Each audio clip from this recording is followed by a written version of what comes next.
वाराणसी के प्राचीन काशी विश्वनाथ मंदिर के बाहर, जहां सुबह शाम भक्तों की भीड़ और घंटियों की आवाज गूंजती थी, एक भिखारी रोज बैठा करता था। उसका चेहरा धूल और मैल से अटा हुआ, कपड़े फटे पुराने और आंखों में एक अजीब सी उदासी। वह मंदिर के चबूतरे पर बैठकर हर आने जाने वाले से भीख मांगता, लेकिन उसकी नजरें हमेशा मंदिर के मुख्य द्वार की ओर रहती, जैसे किसी का इंतजार कर रहा हो। हर सुबह ठीक 7 बजे एक काली एसयूवी मंदिर के सामने रुकती। उसमें से उतरती थीं डॉ प्रतीक्षा शर्मा, जिन्हें शहर वाले डॉक्टरनी जी कहते थे। प्रतीक्षा एक प्रसिद्ध कार्डियोलॉजिस्ट थीं, जिनका नाम न केवल उनकी चिकित्सीय विशेषज्ञता बल्कि उनकी दयालुता और करुणा के लिए भी जाना जाता था। वह हर रोज मंदिर में पूजा के लिए आती और पूजा के बाद उस भिखारी को कुछ पैसे देती। यह उनका रोज का नियम था। भिखारी पैसे लेते समय केवल सिर झुकाता और चुपचाप धन्यवाद देता। प्रतीक्षा उसे एक हल्की सी मुस्कान देती और अपनी गाड़ी में बैठकर अस्पताल चली जाती। प्रतीक्षा की जिंदगी बाहर से परिपूर्ण दिखाई देती थी। शहर का सबसे बड़ा अस्पताल, एक शानदार बंगला और एक सम्मानित सामाजिक स्थान। लेकिन उनके करीबी जानते थे कि 2 साल पहले उनके पति विकास शर्मा एक रहस्यमयी कार दुर्घटना में मारे गए थे। विकास एक सॉफ्टवेयर इंजीनियर थे और उनकी मृत्यु ने प्रतीक्षा को अंदर से तोड़ दिया था। फिर भी उन्होंने अपने दर्द को अपने काम और मंदिर के इस रोजमर्रा के नियम में दफन कर दिया। उस भिखारी को पैसे देना उनके लिए केवल दान नहीं था, शायद उसकी उदास आंखों में उन्हें अपना दर्द दिखाई देता था। एक दिन जब आकाश पर काले बादल छाए थे और हल्की बारिश हो रही थी, प्रतीक्षा ने हमेशा की तरह भिखारी को पैसे दिए। अचानक उसने कहा, डॉक्टरनी जी, आप मुझसे शादी कर लें। प्रतीक्षा एक पल के लिए ठिठक गई। उन्होंने भिखारी की ओर देखा, जिसके चेहरे पर मजाक का कोई निशान नहीं था। क्या वह पागल था या यह उसकी मायूसी थी? प्रतीक्षा ने हल्का सा हंसते हुए कहा, तुम भी ना कुछ भी बोलते हो। ये लो कुछ और पैसे और बारिश में भीगने से बचो। लेकिन भिखारी ने पैसे नहीं लिए। उसने गहरी नजरों से प्रतीक्षा को देखा और चुपचाप सिर झुका लिया। उस दिन प्रतीक्षा अस्पताल तो पहुंच गई, लेकिन उनका मन वहीं अटका रहा। भिखारी की बात ने उन्हें बेचैन कर दिया था। उसकी आंखों में कुछ था जो उन्हें बार बार विकास की याद दिला रहा था। रात को घर लौटते समय उन्होंने खुद से कहा, शायद मैं ज्यादा सोच रही हूं। अगले दिन जब प्रतीक्षा ने भिखारी को पैसे देने की कोशिश की, उसने मना कर दिया। इस बार उसने कहा, डॉक्टरनी जी, मैं आपके लिए कुछ कर सकता हूं, आप मुझे एक मौका दें। प्रतीक्षा को हल्का सा गुस्सा आया। मैं तुम्हारा सम्मान करती हूं, लेकिन इसका मतलब यह नहीं कि तुम कुछ भी कहोगे। अपनी हद में रहो। भिखारी ने कहा, मुझे पता है आपको लगता है कि मैं पागल हूं, लेकिन मेरी बात सुनिए। मैं आपके लिए कुछ ऐसा कर सकता हूं जो कोई और नहीं कर सकता। प्रतीक्षा ने उसे गहरी नजरों से देखा और कहा, ठीक है, बताओ तुम क्या कर सकते हो। भिखारी ने धीमी आवाज में कहा, डॉक्टरनी जी, शहर में एक बड़ा नशीले पदार्थों का नेटवर्क चल रहा है। मैं आपको इसकी खबर दे सकता हूं। प्रतीक्षा को आश्चर्य हुआ। एक भिखारी और इतनी महत्वपूर्ण खबर। उन्होंने कहा, अच्छा बताओ क्या खबर है। भिखारी ने बताया कि उसने पिछली रात मंदिर के पास एक पुराने गोदाम में कुछ लोगों को नशीले पदार्थों की डील के बारे में बात करते देखा। उसने जगह और कुछ लोगों के हुलिये का जिक्र भी किया। प्रतीक्षा ने बात को मामूली समझा, लेकिन फिर भी अपने एक पुराने मरीज पुलिस इंस्पेक्टर संजय सिन्हा को यह बात बता दी। अगले दिन संजय ने बताया कि गोदाम में वाकई एक नशीले पदार्थों का नेटवर्क पकड़ा गया। पुलिस ने छापा मारा और वहां से बड़ी मात्रा में नशीले पदार्थ बरामद हुए। प्रतीक्षा हैरान थी, एक भिखारी ने इतनी सटीक जानकारी कैसे दी। उन्होंने अगले दिन मंदिर में भिखारी से बात करने का फैसला किया। जब वह मंदिर पहुंची, भिखारी वहां मौजूद था। प्रतीक्षा ने पूछा, तुमने वो जानकारी कैसे दी? तुम वास्तव में कौन हो? भिखारी ने कहा, डॉक्टरनी जी, मैं वही हूं जो दिखता हूं, लेकिन मैं इस शहर को आपसे बेहतर जानता हूं। उसकी बातों में एक रहस्यमयता थी जो प्रतीक्षा को उलझा रही थी। वह अब उसे केवल एक भिखारी नहीं समझती थी। वह जान गई थी कि इस आदमी के पीछे कोई बड़ा राज है। प्रतीक्षा और भिखारी के बीच एक अजीब सा रिश्ता बन गया। प्रतीक्षा अब उसे पैसे नहीं देती थी, बल्कि उससे बातें करती थी। भिखारी कभी कभी ऐसी बातें करता जो प्रतीक्षा को चौंका देती।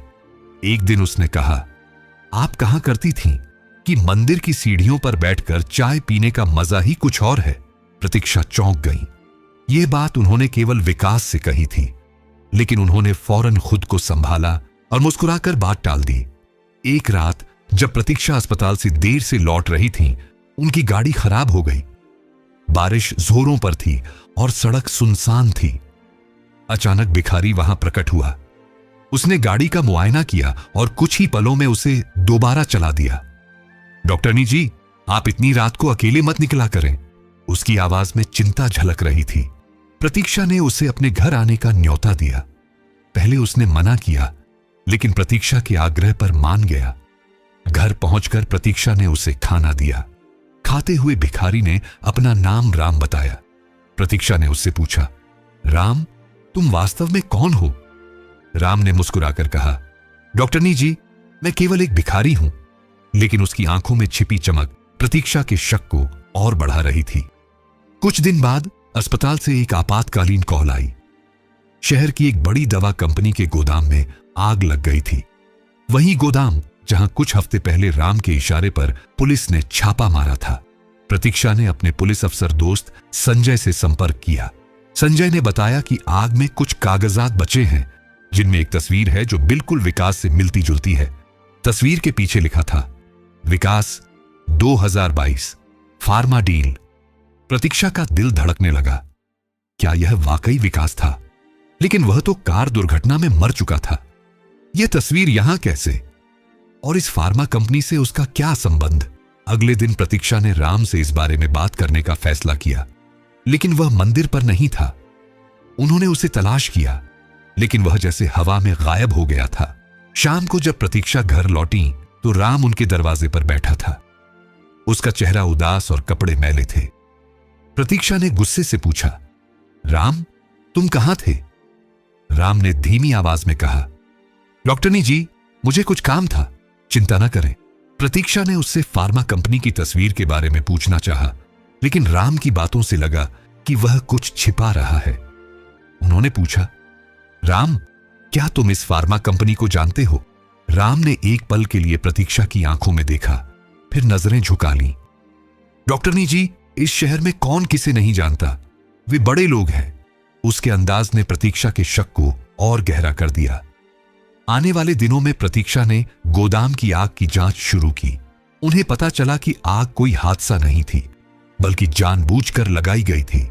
कुछ सबूत एक रहस्यमयी व्यक्ति की ओर इशारा करते थे, जो रात को गोदाम के आसपास देखा गया था। प्रतीक्षा ने संजय से कहा कि राम पर नजर रखे। संजय ने बताया कि राम रात को मंदिर के पास एक पुराने खंडहर में जाता है, जहां कुछ लोगों से मिलता है। प्रतीक्षा ने खुद उस खंडहर का दौरा किया। वहां से कुछ पुराने कागजात मिले, जिनमें फार्मा कंपनी के गैर कानूनी सौदों का जिक्र था। सबसे चौंकाने वाली चीज एक पुराना पत्र था, जिसमें विकास का नाम दर्ज था। विकास, तुम्हें सच छिपाना होगा, वे तुम्हें कभी माफ नहीं करेंगे। क्या विकास वाकई जिंदा था, या यह कोई और साजिश थी?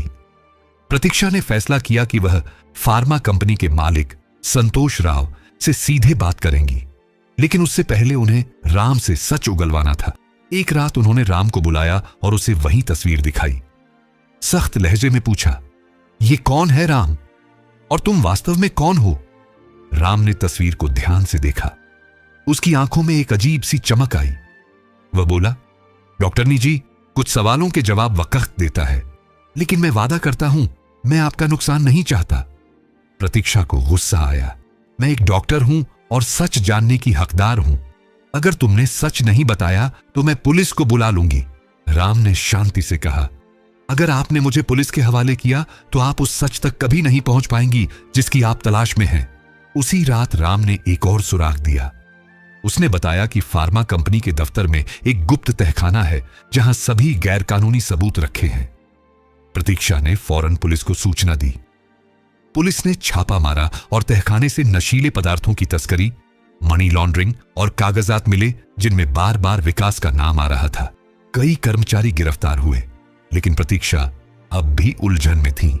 राम अब और भी रहस्यमयी हो गया था। वह अक्सर रात को गायब हो जाता और सुबह वापस आता, जैसे कुछ हुआ ही ना हो। एक रात प्रतीक्षा को एक अज्ञात नंबर से कॉल आई। दूसरी ओर से भारी आवाज आई, डॉक्टरनी जी, आप बहुत होशियार हैं, लेकिन सच के करीब जाने की कीमत चुकानी पड़ती है। राम को छोड़ दें।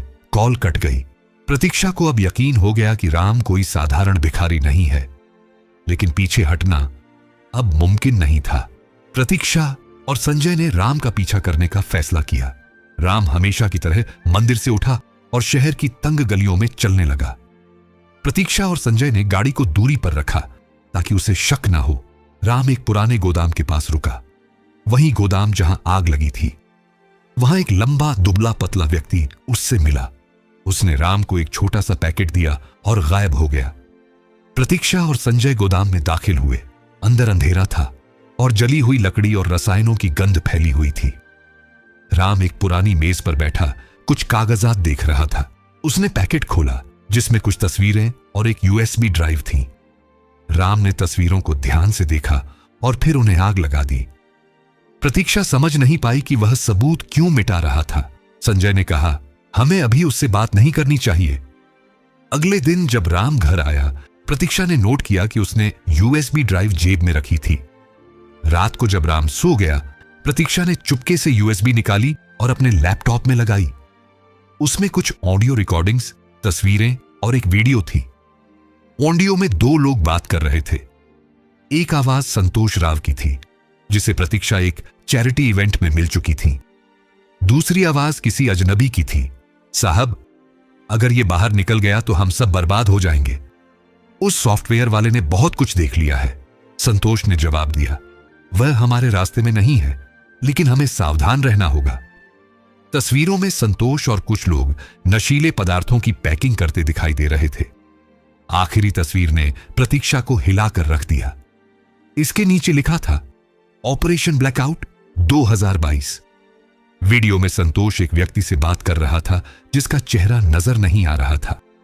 संतोष कह रहा था, तुमने अच्छा काम किया, लेकिन अगर हमें धोखा दिया तो तुम्हारी पत्नी को भी नहीं छोड़ेंगे। उस व्यक्ति ने जवाब दिया, मैंने जो कहा वही करूंगा, लेकिन प्रतीक्षा को इससे दूर रखो। यह आवाज राम की थी। प्रतीक्षा का दिमाग सुन्न हो गया। राम को उनका नाम कैसे पता था? वह संतोष से क्यों बात कर रहा था? उसने यूएसबी वापस राम की जेब में रख दी और गहरी सोच में डूब गई। अब उसे राम पर भरोसा नहीं रहा था, लेकिन उसकी बातों में कोई सच्चाई जरूर थी। संजय से मिलने के बाद प्रतीक्षा को पता चला कि डीएनए रिपोर्ट आ गई है। संजय ने कहा, ये नतीजे तुम्हारी जिंदगी बदल सकते हैं। प्रतीक्षा ने रिपोर्ट खोली ही थी कि संजय का फोन आया। उसकी आवाज में घबराहट थी। प्रतीक्षा, तुम जहां भी हो फौरन वहां से निकल जाओ। राम को कुछ लोग उठाकर ले गए हैं। मुझे शक है कि यह संतोष के आदमी है। प्रतीक्षा फौरन संजय से मिलने निकली। राम को संतोष के गुंडों ने शहर के किनारे एक पुराने कारखाने में ले जा रखा था। बारिश जोरों पर थी और बिजली की कड़क से माहौल डरावना हो गया था। संजय ने अपनी पुलिस टीम के साथ छापा मारा। कारखाने के अंदर राम एक कुर्सी से बंधा था और संतोष उसके सामने खड़ा था। तूने समझा था कि हमें धोखा दे देगा? बता, तू असल में कौन है? संतोष ने गरज कर पूछा। राम ने मुस्कुराकर जवाब दिया, मैं वही हूं जो तुझे खत्म करने वाला है। उसी वक्त संजय ने ललकारा, हाथ ऊपर करो संतोष। संतोष के गुंडों ने प्रतिरोध की कोशिश की, लेकिन पुलिस की भारी तैनाती देखकर हथियार डाल दिए। प्रतीक्षा दौड़कर राम के पास पहुंची और उसकी रस्सियां खोलने लगी। राम, तुम ठीक हो? उनकी आंखों में आंसू थे। राम ने शांति से कहा, डॉक्टरनी जी, आप हमेशा दूसरों को बचाती हैं। आज आपने मुझे बचा लिया। पुलिस ने संतोष और उसके गुंडों को गिरफ्तार कर लिया। संजय ने बताया कि यूएसबी में मौजूद सबूतों और राम की दी हुई जानकारी से संतोष का नेटवर्क तबाह हो गया। प्रतीक्षा ने राम की ओर देखा, जो कारखाने से बाहर निकलकर मंदिर की सीढ़ियों की ओर देख रहा था। उसकी आंखें नम थीं। विकास, ये तुम हो ना? प्रतीक्षा की आवाज कांप रही थी। राम यानी विकास ने गहरी सांस ली और कहा, डॉक्टरनी जी, मैंने आपको बचाने के लिए सब कुछ छोड़ दिया। प्रतीक्षा की आंखों से आंसू बह निकले।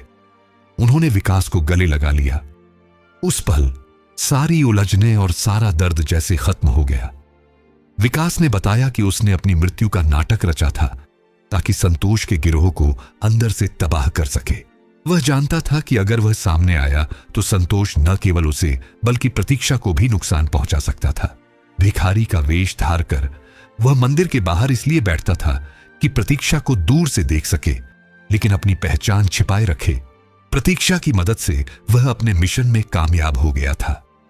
संतोष का नेटवर्क खत्म हो चुका था और प्रतीक्षा और विकास एक बार फिर एक दूसरे के साथ थे। मंदिर की सीढ़ियों पर बैठकर चाय पीते हुए उन्होंने एक नई जिंदगी की शुरुआत की।